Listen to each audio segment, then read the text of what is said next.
नमस्कार मित्रांनो, मी यासाठी शेतकरी पवन वाघ राहणार सावळी तालुका जिल्हा बुलढाणा. आपल्या यासाठी प्लॉटला भेट देण्यासाठी एक उत्कृष्ट शेतकरी आलेले आहे. आपण त्यांचं नाव व गाव पत्ता विचारून घेऊ. हा, नमस्कार भाऊ. नमस्कार. आम्ही यांच्या संपर्कामध्ये फोनवर यांचे यूट्यूबला व्हिडिओ बघितले. माझं नाव भोलेनाथ भारती आहे. मी सिल्लोड तालुक्यामध्ये उपळी गाव आहे माझं, भराडीजवळ. मी आता जवळजवळ 20 वर्षापासून शेतीचे प्लॉट बघतोय. कंपनीमध्ये काम केलेलं आहे मी. तर यांची जी काही मक्का आहे तर आमचं पहिले थोडं संभाषण झालं, बोलणं झालं. मग पवन भाऊ म्हणले, बा तुम्ही कधी पण या इकडं व्हिजिटला, कारण फोनवर बोलणं आणि प्रत्यक्ष प्लॉट बघणं याच्यामध्ये खूप मोठा फरक आहे. शेतकऱ्याचा जो काही आत्मविश्वास आहे हा प्लॉटला व्हिजिट दिल्या आणि परिपूर्ण माहिती घेतली. मला समजत नाही, मला पाहून इकडे चालू आहे बाय.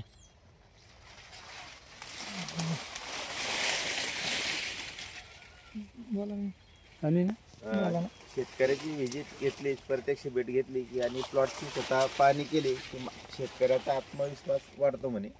तर म्हणलं ठीक आहे बा, आम्ही येतो तुमच्याकडं प्रत्यक्ष प्लॉट बघण्यासाठी. तर दादा, तुम्ही ही मक्का जी आहे ही आता SRT पद्धत किती वर्षापासून करता? गेल्या 4 वर्षापासून आपण यासाठी पद्धत करतो. त्यामध्ये आपण आतापर्यंत कुठल्याही प्रकारची आंतरमशागत काही केलेली नाही. याच्यात पहिलं खरीपामध्ये यामध्ये आपण सोयाबीन घेतलं होतं. त्याच्या अगोदर उन्हाळ्यामध्ये या शेतामध्ये आपण उडीद केलं होतं. आता उडदाचे दिस उतरायला सध्या. हा, उडदाचे देश ते. हा, उडीद किती झाला मग याच्यामध्ये? एकरी 8 क्विंटल उडीद निघाला. आता तुम्ही काय करा, खरीप पासून सांगा आम्हाला. म्हणजे मागच्या वर्षी पहिले खरीप, नंतर रब्बी, नंतर उडीद. हा, याच्या अगोदर मागच्या वर्षी खरीपामध्ये मक्का केली. त्यामध्ये आपल्याला एकरी 46 क्विंटल मक्का निघाली. अतिउत्तम. त्यानंतर आपण रब्बीमध्ये डॉलर हरभरा केला, तो एकरी आपल्याला 9.5 क्विंटल निघाला. त्यानंतर आपण उन्हाळ्यामध्ये म्हणजे मागच्या वर्षी उन्हाळ्यात आपण उडीद टोकन केलं. याच्यावर 2 लाईनी 4.5 फुटाच्या बेडवर 2 लाईनीचा प्रयोग केला. अंतर म्हणजे 2 रोपातील अंतर आपलं 5.5 इंच आणि 2 झाड आपलं ओळीतील अंतर 1.5 फूट. बरोबर. त्यासाठी बियाणं लागलं तुम्हाला? या एकरी 4 किलो बियाणं लागलं. उडदाचं 4 किलो बियाणं. 4 किलो बियाणं. मकाचं किती बियाणं लागलं? मकाचं मागच्या वर्षी आपण चायनीज पद्धतीने काही करेल नव्हती, तर आपल्याला जवळपास 6 किलो बियाणं लागलं होतं. आणि आता चायनीज केल्यामुळे आपल्याला जवळपास 9 किलो बियाणं लागले. म्हणजे 1.5 बियाणं लागलं. बरोबर. मग मकाचा 46 क्विंटल उतारा. सोयाबीनचा एकरी किती उतारा? सोयाबीन काही काढली नाही यावर्षी. त्याच्या मागच्या म्हणजे तिघच समजा 11.5 क्विंटल पर्यंत गेलतो. म्हणजे आणि हे 8 क्विंटल उडदाचा 8 क्विंटल. मग तुमचा एकूण खर्च वजा वर्षभरात हे तिन्ही पिकाचं उत्पन्न किती राहिलं? खर्च वजा म्हणजे आपल्याला, कारण रासायनिक खताचा खर्च फारच कमी होता. हो. त्यामुळे आपल्याला आता याच मक्काचं जर उदाहरण धरलं तर याला फक्त आपण 1 डोस दिलेला आहे आतापर्यंत. पेरणीच्या वेळेस तर काही खत दिलं नव्हतं. कोणता दिला?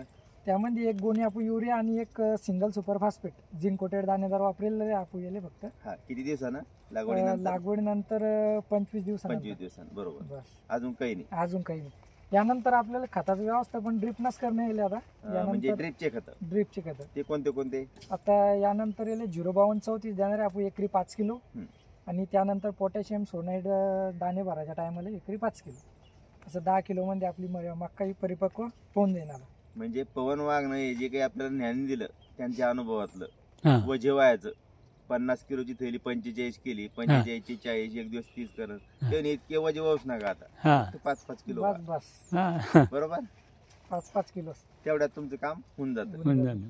आणि नागरणी, वखरणी, रोट्या ह्याच्या दुसऱ्या गोष्टी आहे. याचा बांधावून वावर त्याच्या बांधात नेणं, त्याच्या बांधाशी मग भांडत बसणं. तू बांध तूच सांभाळ, आम्हाला नको. तू ट्रॅक्टर बी न्यायचं काम नाही काही, फक्त आमचं पाऊल इकून तिकडे टाकू दे. बरोबर. आणि ज्याला समजा क्षेत्र असताना काही नाही, अशा शेतकऱ्यासाठी उत्तम व्यवस्था, अतिउत्तम. बावनकुळे साहेबांनी तिथून लावला आता, आदेश काढले. त्याच्यामध्ये तलाठी राहतो. तलाठी म्हणतो हे वावर इकडे नकाशात दिसत नाही, हा रस्ता आहे भाऊ, हा तर जुनाचे, मग तुम्ही वापरत होते, मग आता कसं काय करा? मग शेजारी म्हणतो नाही हा रस्ता तर जमाना झाला, बंद झाला, त्याच्यामध्ये हे वावर तुमच्या नावावर आहे का दुसऱ्याचं घेतलं होतं का बापदाद्याची इस्टेट आहे? म्हणजे इतके कीर्तन चालू आहे वरून आदेश बावनकुळे साहेबांनी दिले, पण खाली त्याची अंमलबजावणी तेवढ्या प्रकारे चांगल्या रीतीनं झाली तर चांगलीच गोष्ट आहे. हा पण त्याला खूप अडथळे आहे. म्हणून अशा बांधाच्या जे काही तंटे आहे त्या लोकांसाठी ही अतिउत्तम पद्धत आहे SRT पद्धत, आणि याच्याकडे शेतकरी वळणं गरजेची आहे. आज काळाची गरज आहे. कारण आज मजूर तुम्ही पाहता, तुमच्याकडे मजुरीचे काय भाव चालले? मजूर 600 रुपये रोज चालू आहे आता. 600 रुपये रोज. हो. सोंगणीचा काय असेल ते, हा, महिलाचा 300-400 असेल. 300 रुपये. आणि दररोज मजुराला कर भाऊ आज चालतो का? ते म्हणतो, हा पैसे द्या. पैसे आपल्याकडून घेतो आणि पुन्हा 1 घंट्यात दुसरीकडे जातो. दुसरीकडेच तो जातो. भेटतच नाही आपल्याला, फोन बंद.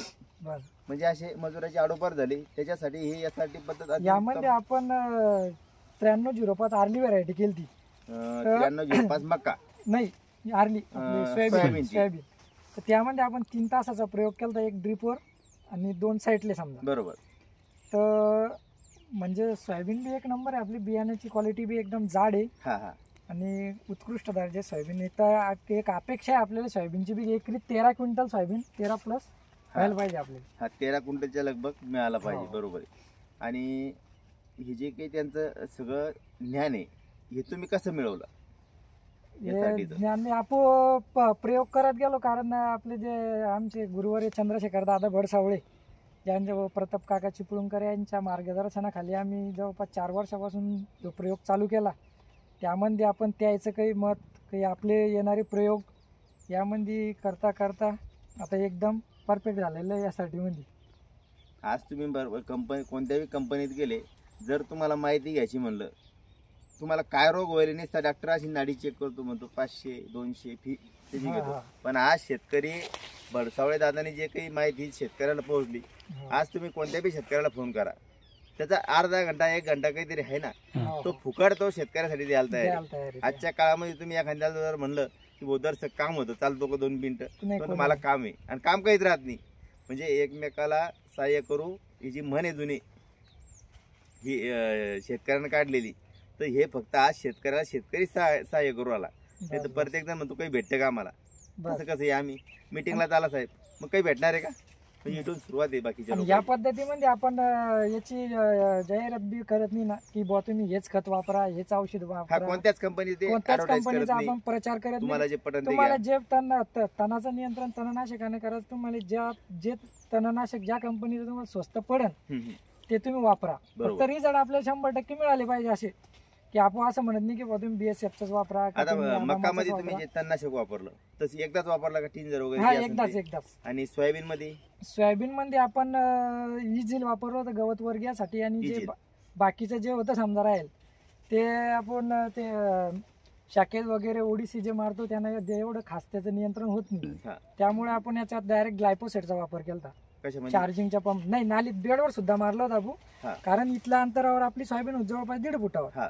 तर मधात बी आपण ते चार्जिंगच्या पंपाला हुड लावून आपण मधात बी बेडवर सुद्धा फवारलं होतं. मालाला काही कुठली म्हणजे सीजन ग्लायफोसेटच का? डायरेक्ट ग्लायपोसेट आणि हे मारून हुडलो. हुड लावून आणि ते तुम्ही जे सांगितलं ते एजेल, इजिल ते डायरेक्ट चालतं ना.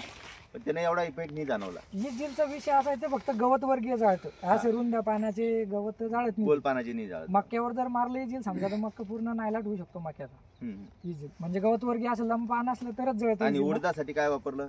उडदासाठी आपण पहिलं पेंडामॅथलिन घेतलं, त्यानंतर काहीच नाही घेतलं, उगवणपूर्वच मारलं होतं उडदा. नाही, आता जी कंपनी म्हणते 48 तासाचा आत वापरा, हा हा मग काही लोकांचं पीक उगलंच नाही, हा. मग त्याने जर त्याच्या डेरिंगनं मारलं तर? म्हणजे 3 दिवस मारू शकतो ना बुधेले, आज पेरलं, उद्या आणि आणि परवा. परवा दिवशी 3 दिवस वापरू 3 दिवस वापरू शकतो. बरोबर. हे शेतकऱ्याचे स्वतःचे अनुभव आहे. ही शेती बघून मला खूप आनंद झाला. तसं तर ज्या दिवशी फोन लावला त्या दिवसापासूनच आमची आतुरता होती, बा भेट कधी होती प्लॉटची आपली. हा. हा हा कारण मला पण मक्का लागवड करायची आहे. आणि हरभरासाठी काही तणनाशक तुम्ही पहिले- पेंडामॅथलिन चालतं ना पेरल्यापूर्वी, उगवण म्हणजे आपण उगवणपूर्व पेंडामॅथलिन मारू शकतो. आता हरभऱ्याची जी काही कोंब आहे ते कमीत कमी 10 दिवस वर येत नाही, 12 दिवस. तर मग 10-12 दिवस, हा. तर मग त्याला एक 4-5 दिवस तुम्ही हे आपल्या डेअरिंगवर 3 दिवसाच्या पुढे नाही चालत, कारण जमिनीमध्ये कोंब यायला सुरुवात होती ना. जमिनीत बियाणं. प्रक्रिया चालू होऊन जाते. जर्मिनेशनला आणि चालू. जर त्या लोकांचं समजा हरभऱ्यामध्ये मध्ये जर समजा ते तणनाशक फवारणी नाही झाली, हा, त्याच्या पुढचं एक सांगितलेलं आहे, त्याच्या पुढे हरभऱ्यावर मग तणनाशकच नाही ना. नाही जे काही प्रयोग दाखवलेले काही लोकं हरभरा म्हणतात- आपण 3 जर मारू शकतो मग की ते अल्ट्राजिन कमी हा. करायचं आणि नुसती ती डब्बी मिळती ना ती तेवढी डब्बी आपण मारू शकतो त्याच्यावर. मग तसे काही प्रयोग झालेले हा झाले कोण केलेले हो, सक्सेस 100% सक्सेस. हा. 3 जर मारू शकतो आपण फक्त अल्ट्राजिन त्याच्यातून कट करून आणि ते टाकायचं. किती दिवसाच्या नंतर 20-25 25-30 दिवसानंतर मारू शकतो आपण खुडणी केल्यानंतर जवळपास हा. हरभऱ्याची. मग त्याला काही बाधा नाही काही हरभऱ्याला इफेक्टच नाही त्याचा फक्त अजिबात. गवत मरून जाईल गवत मरून आणि पाणी भरून मारायचं का नाही हो, जमिनीत ओलावा पाहिजेच ना. पण पहिले तुषारनं पाणी देऊन द्यायचं किंवा मोकळं पाणी देऊन द्यायचं हा हा आणि नंतर तुम्ही फवारणी करून नंतर 15-20 दिवस तिकडे जायचंच नाही जायचंच नाही. त्या रानात. पण पेंडामेथल आहे ना आपला परफेक्ट उपाय दिले, कारण पेंडामेथल हरभऱ्याला आपण सतत पाणी देत नाही ना. नाही. एकदा समजा आपण कोरड्या रानावर पेंडामेथलिन मारून द्यायचं हम्म. आणि त्यानंतर पाणी देऊन द्यायचं. त्यानंतर आपल्याला 20-25 दिवस जायची की गरज नाही त्यासाठी. बरोबर. आणि ते पेंडामेथलिन जबरदस्त रिझल्ट देतं. हरभऱ्यात कुठल्याच प्रकारचं तण उगू देत नाही ते. हम्म. तुम्हाला डबल मारायचंच काम नाही. एकदा पेंडामेथलिन जर वापरलं बरोबर. परत नाही मारायचं काम. हा परत कारण विषय सोयाबीनवर बी आपण मारलं नव्हतं, पण पेंडामेथलिन जर मारलं तर कुठल्याच प्रकारचं तण 1 महिना तर कसंच नाही देत तेव्हा. त्यानंतर तर आपलं फट्टा झाकळतो. बरोबर. हा. भाऊला भेटून खूप आनंद वाटला शेती बघून. पण आता शेती तुमची मक्का आणि अजून काय पिकं आहे मका इथं मक्का तिकडं हरभरा आहे बाकीकडे. ते पण असंच का हा यासाठी. ठिबक प्रत्येक प्लॉटला ठिबक. आणि तुम्ही मोजून समजा जसे आपण सकाळी 10 ते 5-6 वाजेपर्यंत मजूर नेतो आम्हाला, हा. तर मग एका प्लॉटसाठी घंट्यावर जर म्हणलं वर्षभरात किंवा 4 महिन्यामध्ये एका एका प्लॉटला पिकाचा जर कालावधी आता या मक्याला जवळपास 120 दिवस लागेल. बरोबर. 120 दिवसातून चांगलं जर म्हणलं तर मोठ्या मुश्किलनं 10 ते 15 दिवस काम धरायचं आपल्याला पुऱ्या शेड्यूल मध्ये. हम्म, हम्म. कारण याला आता तर कुठलं काही करायचंच काम नाही. तणनाशक मारलं एकरी जर टाइम जर म्हणलं तर एका एकराचं तणनाशक मारायला मोठ्या मुश्किलनं 2-3 घंटे लागतील. बरोबर. त्यानंतर डबल काही करायचं काम नाही. एकदा याची फवारणी केली ती इमामॅक्टिन बॅनझाईडची, हा. ते 2 घंटे म्हणजे 4 घंटे.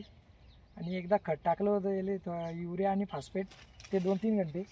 म्हणजे असे 6 घंटे काम होईल या मग वर्षात. आता शेतकऱ्याला समजा सर्व्हिस वाल्याला बी पोरगी दिली तर चालते पा जर 12-13 घंट्यामध्ये जर तिचं काम होईल सगळं बस शेड्यूल पूर्ण एका पिकाचं हम्म.